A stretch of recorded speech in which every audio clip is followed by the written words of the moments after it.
Dear students, কেমন আছো সবাই? আশা করি সবাই খুব ভালো আছো। আইটিজি সিরিজের আজকের ক্লাসে সবাইকে স্বাগতম। আজকে আমরা নিউটনীয় বলবিদ্যার অধ্যায়ের সংঘর্ষ রিলেটেড যে টপিকসটা ছিল সেইখান থেকে একটা মজার ম্যাথ তোমাদের জন্য নিয়ে এসেছি, দারুণ একটা বেসিক ম্যাথ। সো এটা শুরু করা যাক, দেখি আমরা প্রশ্নটা আসলে কি বলতে যাচ্ছে। যেটা দেখো, জি মেন 2021, অলরেডি 21-এ আসছে। এবিসি তিনটি বস্তুকে ঘর্ষণহীন অনুভূমিক তলের উপর একই সরলরেখা বরাবর রাখা আছে। তিনটা বস্তু একটা তলের উপরে এবং তলটা ঘর্ষণহীন বলে দিয়েছে, ঘর্ষণ নিয়ে কোনো টেনশন নাই। তারপরে তিনটা বস্তু রাখা আছে। এখন দেখো তিনটা বস্তুর ভর কেমন। প্রথম বস্তুর ভর m, দ্বিতীয় বস্তুর ভর তার দ্বিগুণ 2m, আর তৃতীয় বস্তুর ভর আবার দ্বিতীয় বস্তুর ভরের সমান। তার মানে প্রথম দুই বস্তুর ভর ভিন্ন, কিন্তু দ্বিতীয় দুইটার ভর কিন্তু আবার সেম আছে। ওকে, বলা আছে কি যে আমাদের এ বস্তুটিকে, তাহলে প্রথম বস্তু এই যে এ বস্তুটিকে 9 মিটার পার সেকেন্ড বেগে বি বস্তুর দিকে গেল। তাহলে যেহেতু ঘর্ষণ নাই, তাহলে এ বস্তুটা কি করবে? এই সেম বেগে গিয়েই বি কে আঘাত করবে, যেহেতু কোনো পথে কোনো ঘর্ষণ নাই, বেগের লস হবে না। তার মানে এ এসে এটাকে আঘাত করলো, আর বি এখানে কিন্তু স্থির অবস্থায় ছিল। তাহলে একটা বস্তু এসে স্থির বস্তুকে ধাক্কা দিল, এবং এই ধাক্কাটা কেমন হলো? যে বি এর সঙ্গে স্থিতিস্থাপক, এই যে একটা দারুণ একটা দেখো সংঘর্ষ হলেই যে সংঘর্ষটা কেমন, এটা কি স্থিতিস্থাপক নাকি অস্থিতিস্থাপক, এটা অবশ্যই খুব ভালোভাবে খেয়াল রাখতে হবে, কারণ তার উপর ভিত্তি করেই তোমাকে কিন্তু আগাতে হবে। তাহলে প্রথম দুইটা এ আর বি এর মধ্যে কিন্তু স্থিতিস্থাপক সংঘর্ষ ঘটেছে। ওকে, এরপর বি বস্তুটি, তাহলে আমাদের কি সংঘর্ষ ঘটলে বি বস্তুটা বেগপ্রাপ্ত হবে, তাহলে এর পরবর্তী থেকে বি এখান থেকে গতিশীল হবে, এবং সেই বেগ নিয়ে সে সি বস্তুর সঙ্গে, তাহলে বি গিয়ে সি কে আঘাত করছে। সেটা আবার কেমন? এইটা আবার কিন্তু পূর্ণ অস্থিতিস্থাপক। এখানে খেয়াল রাখো, এটা কিন্তু অস্থিতিস্থাপক। তাহলে এটা স্থিতিস্থাপক সংঘর্ষ ঘটছে প্রথম দুটোর মধ্যে, আর দ্বিতীয় দুটোর মধ্যে আবার পূর্ণ অস্থিতিস্থাপক সংঘর্ষ ঘটছে। তাহলে এমন অস্থিতিস্থাপক সংঘর্ষ সাধারণত কিন্তু আমরা অঙ্কের ভাষার মধ্যে দেখি না। ওকে, তাহলে এটার জন্য কি করতে হবে সেটা খেয়াল রাখো, যে সকল গতি একই সরলরেখা বরাবর হয়েছে। তার মানে কি? সংঘর্ষটা লিনিয়ার। এখানে আমাদের কোণিক সংঘর্ষ বা কোণের কোনো বিষয় নেই। সংঘর্ষের আগে পরে সবাই সরলরেখা বরাবর চলছে। সি এর চূড়ান্ত বেগ, তাহলে আমাদের এই যে সি, লাস্টে যে সি আছে, এ ফাইনালি কত বেগে চলবে সেই বেগটা আমাদের নির্ণয় করতে হবে। তাহলে আমরা প্রথম দুটার মধ্যে স্থিতিস্থাপক সংঘর্ষ করছে, সো আগে প্রথম দুটা এ ও বি নিয়ে কাজ করি। তাহলে প্রথম দুটার মধ্যে আমাদের কি লাগবে? যে এর বেগটাকে যদি আমরা 1 হিসাবে ধরি আর বি কে যদি 2 হিসাবে ধরি, তাহলে যদি স্থিতিস্থাপক সংঘর্ষ হয়, তাহলে যে কোনো স্থিতিস্থাপক সংঘর্ষ বস্তুর শেষ বেগ নির্ণয়ের যে সূত্রটা আছে সেটা ব্যবহার করে আমরা এখানে কি করতে পারবো? বি এর শেষ বেগ নির্ণয় করতে পারবো। এখন দেখো, যদি বি এর ভরটা যদি এ এর ভরের সমান হতো, আমরা দেখো যদি দুটো ভর যদি সমান হয় তখন স্থিতিস্থাপক সংঘর্ষ হলে কিন্তু বেগ বিনিময় হতো। তখন কিন্তু আমরা বলে দিতে পারতাম যে বি এর বেগটা 9 হবে আর এ ওখানে গিয়ে স্থির হয়ে যাবে। কিন্তু এখানে কিন্তু বেগ দুজনের ভিন্ন, ভর ভিন্ন, একজনের ভর আরেকজনের ভরের ডাবল। এখন ভর যদি দ্বিগুণ হয় তাহলে কি বেগ অর্ধেক হয়? এটা কিন্তু আবার কিন্তু হয় না, ঠিক আছে? সো এটা কিন্তু আমাদের সূত্র দিয়েই বের করতে হবে। ভর কেবল সমান হলে আমরা ডিরেক্টলি বিনিময় বলে দিতে পারবো, আর যদি ভর আমাদের ভিন্ন হয় তখন কিন্তু তুমি সূত্র দিয়েই করবা, ঠিক আছে? না হলে কিন্তু আমাদের ওইভাবে অর্ধেক বা সমানুপাতিক পরিবর্তন কিন্তু হবে না। ওকে, তাহলে আমরা বি এর বেগ, তাহলে বি এর বেগটাকে আপাতভাবে যদি আমরা এর বেগটা 1 আর বি এরটাকে যদি 2 ধরি, তাহলে সংঘর্ষের পর তাহলে এ আর বি এর স্থিতিস্থাপক সংঘর্ষের মধ্যে বি এর বেগ, তাহলে আমাদের বি এর বেগ, তাহলে বি এর বেগটাকে আমরা নরমালি v2 হিসাবে নাম দিলাম, ঠিক আছে? তাহলে v2 স্থিতিস্থাপক সংঘর্ষের সূত্র আমরা কি জানি?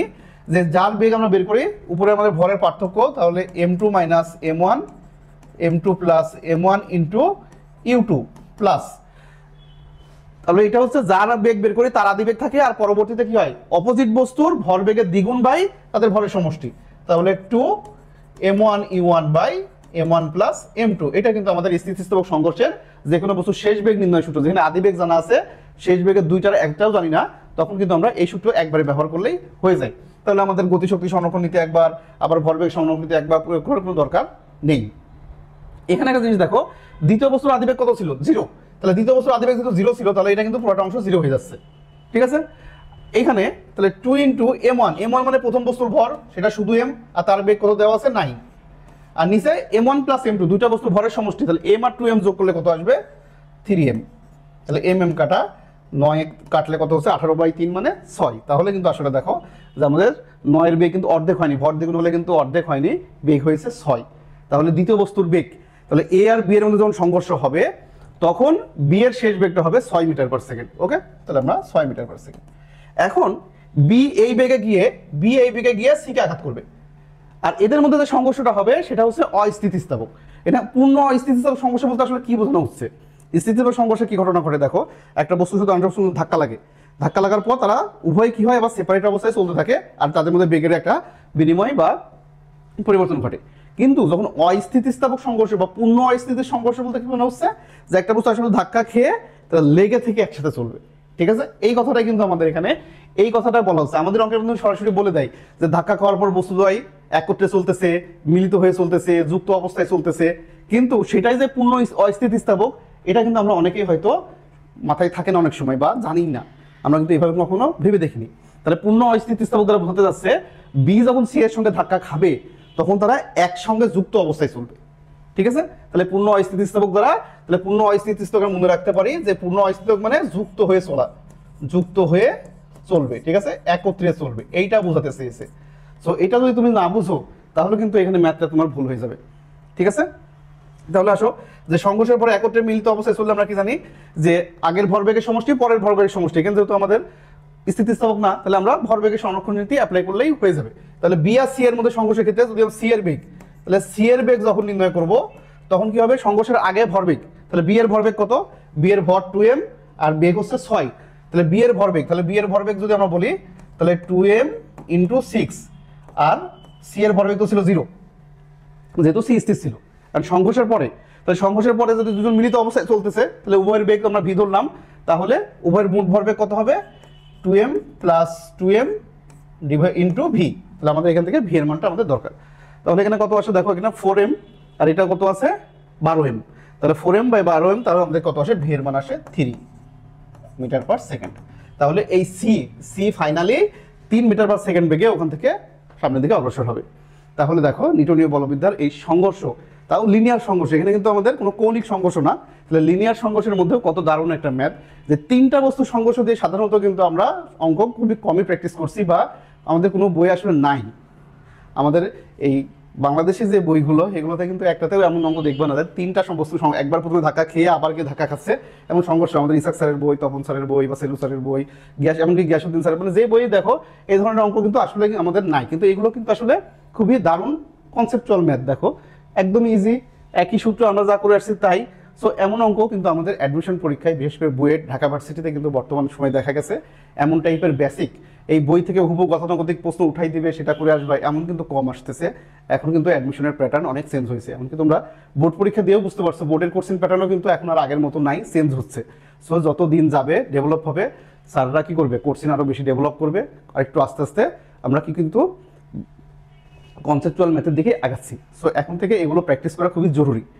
এগুলো এমন না যে এগুলো আমাদের সিলেবাসে নাই। অনেকে বলে যে এই জিআইটি নাম শুনলে তাদের তো মনে করো যে মাথা খারাপ হয়ে যায়, যে মনে করো এইসব কি আলতু ফালতু জিনিস, কিন্তু এগুলো কিন্তু আসলে তোমার বেসিক জ্ঞান চর্চার জন্য খুবই ইম্পর্টেন্ট।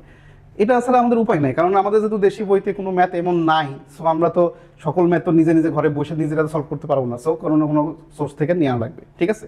তাই এগুলো আমরা বেছে বেছে, আমরা কিন্তু একদম গড়পড়তায় তোমাদের করানো হচ্ছে না, আমরা কিন্তু সিলেক্টিভ ওয়েতে কোশ্চেন নিয়ে এসে তোমাদের সামনে উপস্থাপন করছি যে কোশ্চেনগুলো হুবহু আমাদের সাথে মিল আছে এবং যেটা পরীক্ষা একদম আসার মতোই হোক সেটা সহজ। আমরা এমন না যে অনেক জটিলগুলোকে নিয়ে এসে তোমাদের সামনে উপস্থাপন করবো, তাও কিন্তু না।